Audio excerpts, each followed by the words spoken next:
अस्सलाम वालेकुम प्यारे बच्चों, कैसे हो? बेटा, जैसे कि हम लास्ट क्लास में मेंडलीज पीरियोडिक टेबल डिस्कस कर चुके हैं।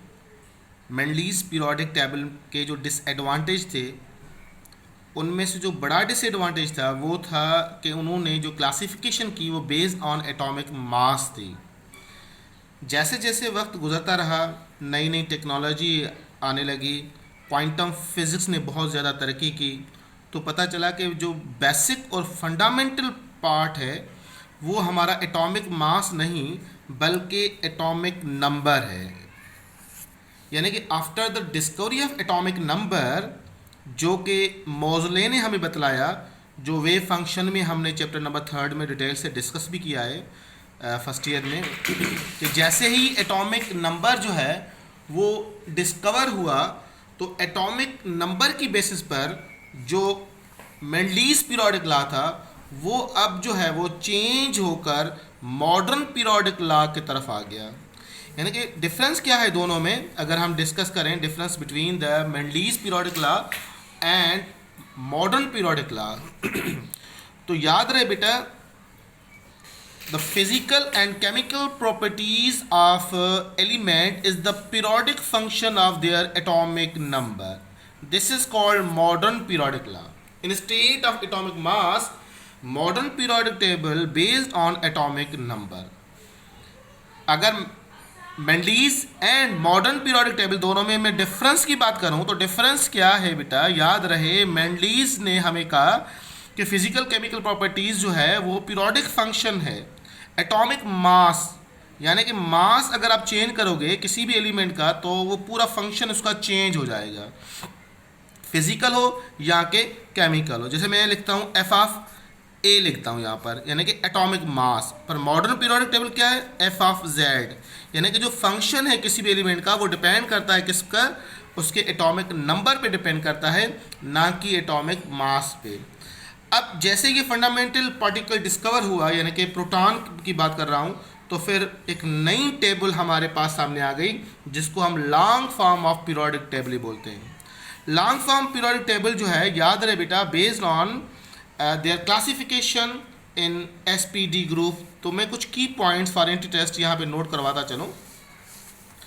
पहला है जी पीरियड। मॉडर्न पीरियोडिक टेबल के अंदर जो पीरियड्स हैं बेटा वो कितने, 7 पीरियड्स हैं। How many periods in modern periodic table? There are 7 periods in modern periodic table. Groups की बात की जाए तो ग्रुप 18 ग्रुप्स होते हैं मॉडर्न पीरियोडिक टेबल में, और वो 18 जो ग्रुप्स हैं उनको हमने क्लासीफाई किया हुआ ए एंड बी ग्रुप के अंदर।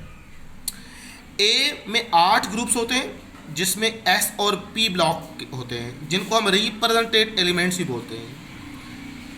बी ग्रुप के अंदर डी एंड एफ दोनों आते हैं जिसको हमने ट्रांजिशन एलिमेंट्स का नाम दिया है। एस ब्लॉक के अंदर याद रहे फर्स्ट ए एंड सेकंड ए दोनों जो ग्रुप्स होते हैं वो एस ब्लॉक के अंदर आते हैं। पी में थर्ड से लेकर एट्थ ए तक जितने भी जो है वो ग्रुप्स होते हैं वो सारे के सारे पी ब्लॉक में आते हैं। जबकि डी की मैं बात करूं तो याद रहे बेटा, डी को हम आउटर ट्रांजिशन एलिमेंट बोलते हैं।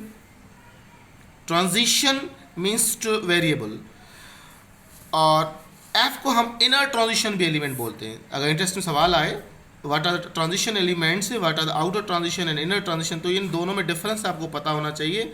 डी ब्लॉक को आउटर ट्रांजिशन बोलते हैं और एफ को हम इनर ट्रांजिशन बोलते हैं, क्योंकि ये लाइन कट की गई है फ्रॉम द इनसाइड। और इनकी बी थर्ड बी से लेकर और इनकी क्लासिफिकेशन होती है 1B तक होती है। तो आगे मैं ग्रुप 1 बाय 1 डिस्कस करूंगा तो डिटेल्स हम वहाँ पढ़ेंगे। अब हम पीरियड की बात करें तो याद रहे जो मॉडर्न पीरियोडिक टेबल में जो पीरियड्स होते हैं वो 7 पीरियड्स होते हैं। उनकी क्लासिफिकेशन कुछ इस तरह से है। फर्स्ट पीरियड में सिर्फ 2 ही एलिमेंट्स होते हैं, एक हाइड्रोजन एक helium. Total number of elements is the 2, और इनमें नंबर ऑफ शेल जो होता है वो खाली के शेल होता है। अगर एंट्री टेस्ट में सवाल आ जाए shortest period in the periodic table, तो राइट आंसर होगा first period is the shortest period.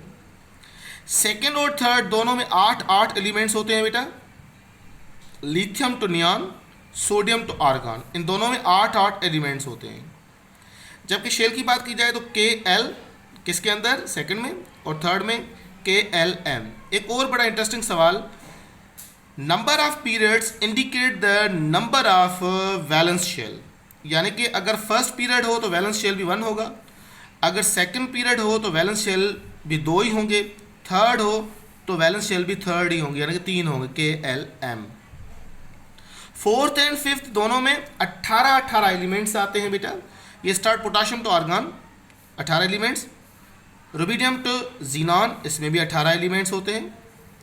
Six period is the longest period among the all period, इसमें 32 एलिमेंट्स होते हैं start from caesium to radon. और इनमें शेल्स नंबर कितने होंगे, जाहिर बात है ये 6 है तो 6 ही होंगे, KLMNOP सारे शेल इसके अंदर आ जाते हैं। सेवेंथ जिसको हमने क्या बोला, incomplete period in the periodic table, जो फ्रेंडशिप से स्टार्ट होता है येट नाउ अभी तक ये चला आ रहा है जब तक कि ये सारे एलिमेंट्स कंप्लीट ना हो जाए। तो ये ओवरऑल हमारे पास 8 पीरियड्स हैं बेटा जिनकी मैंने बात की आपके सामने। तो ग्रुप्स की अगर मैं बात करूं तो ग्रुप में याद रहे बेटा, तो अगर बेटा मैं ग्रुप की बात करूं तो यहाँ पर मैं थोड़ा सा जूम करता चलूं, यहाँ पर आपको नज़र आ रहा है कि फर्स्ट नंबर आपको नज़र आ रहा है, ये फर्स्ट नंबर, अब तो यहाँ पर 18 नज़र आ रहा है, आपको आ रहा है नज़र आपको।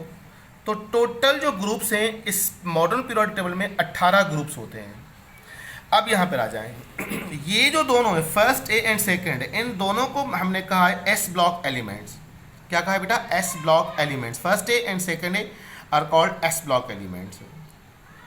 उसके बाद फिफ्थ से लेकर अप टू 8 तक ये पी ब्लॉक एलिमेंट्स कहलाते हैं, these are called P block elements. बाकी जो बीच में है याद रहे बेटा, इसको डी ब्लॉक बोलते हैं बेटा। और इस लास्ट कॉर्नर जो दो आपको लाइंस नज़र आ रही है लेंथिनाइट एक्टिनाइन सीरीज, इसको बोलते हैं एफ ब्लॉक एलिमेंट्स। तो टोटल अगर हम बात करें तो there are 4 elements on the basis of block, S block elements, P block elements, D block elements and F block elements. ये इंट्री टेस्ट में सवाल में आया हुआ है कि टोटल नंबर ऑफ एलिमेंट्स कितने होते हैं on the basis of block, तो there are 4 elements on the basis of block s p d f block. Block याद रहे बेटा, इसका एक पर्टिकुलर फार्मूला होता है। अगर हम डिस्कस करें कि इसको किस तरह से फाइंड करते हैं, तो वो तो हम इलेक्ट्रॉनिक कॉन्फ़िगरेशन की बेसिस पर करते हैं कि इलेक्ट्रॉनिक कॉन्फ़िगरेशन बेसिस पर हम किस तरह से पीरियड ग्रुप फाइंड करते हैं। मगर उससे पहले एक जनरल मैप जो आपके सिंटैक्स में है उस पर फोकस करते हैं। NS1 टू NS2, अगर ऐसी इलेक्ट्रॉन कॉन्फ़िगरेशन हो NS1 से लेकर NS2 तक हो तो वो S ब्लॉक एलिमेंट्स कहलाते हैं, यानी first S up to 2S तक जितने भी हो S ब्लॉक एलिमेंट्स कहलाते हैं। NS कंप्लीट हो गया, NS2 से स्टार्ट हुआ, NP1 से लेकर NS2 NP6 तक, ये कॉन्फ़िगरेशन किसकी कहलाती है, P ब्लॉक एलिमेंट्स की कॉन्फ़िगरेशन कहलाती है, इलेक्ट्रॉन कॉन्फ़िगरेशन। यानी कि NS1 अप टू NP1 से लेकर NS2, NP1 से लेकर NS2 टू NP6 यहाँ पर नज़र आ रहा है। NS2 NP1 से स्टार्ट NS2 टू NP5, अगर 6 हो तो ये लास्ट 0 ग्रुप ही होता है।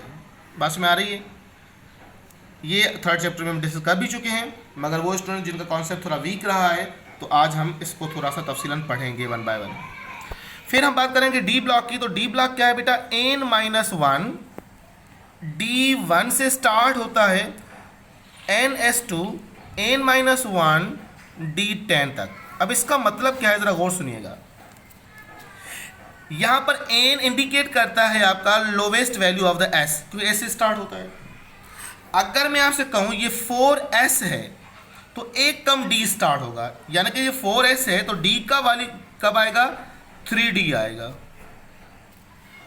बात में आई पक्का या रिपीट करूं, मैं रिपीट कर लेता हूं।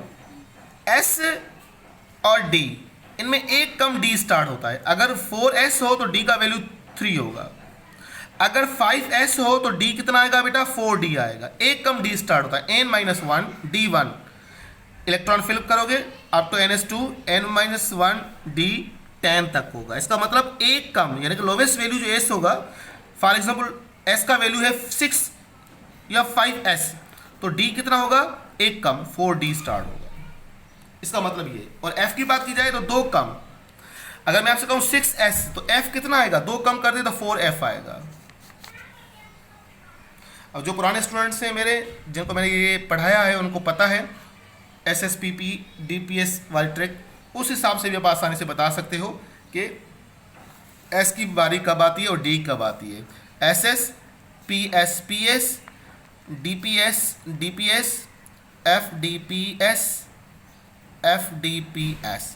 यहाँ 1 क्वाड, ये सेकंड, ये थर्ड और ये फोर्थ क्वाड होता है। यानी F जब भी स्टार्ट होगा वो फोर्थ से स्टार्ट होगा, D से एक कम, और D फिर एक कम होगा किसके कंपेयर, S के कंपेयर कम होगा। यानी कि अगर मैं कहूँ 4S तो D का वैल्यू क्या होगा, 3D। और अगर मैं आपसे कहूँ 5S, F का वैल्यू क्या होगा, आप बोलोगे 2 कम 3F, तो 3F तो होता ही नहीं है, आप कहोगे ये एग्जिस्ट ही नहीं करता है। तो ये खैर आगे मैं इलेक्ट्रॉन कॉन्फ़िगरेशन आपको बताऊंगा। यहाँ मेरा पहला लेक्चर कंप्लीट हुआ। दूसरा लेक्चर मेरा इलेक्ट्रॉनिक कॉन्फ़िगरेशन बेसिस पर ब्लॉक, पीरियड, ग्रुप कैसे मालूम करते हैं वो हम डिस्कस करेंगे नेक्स्ट लेक्चर में। अपना ख्याल कीजिएगा बेटा। अल्लाह हाफिज़।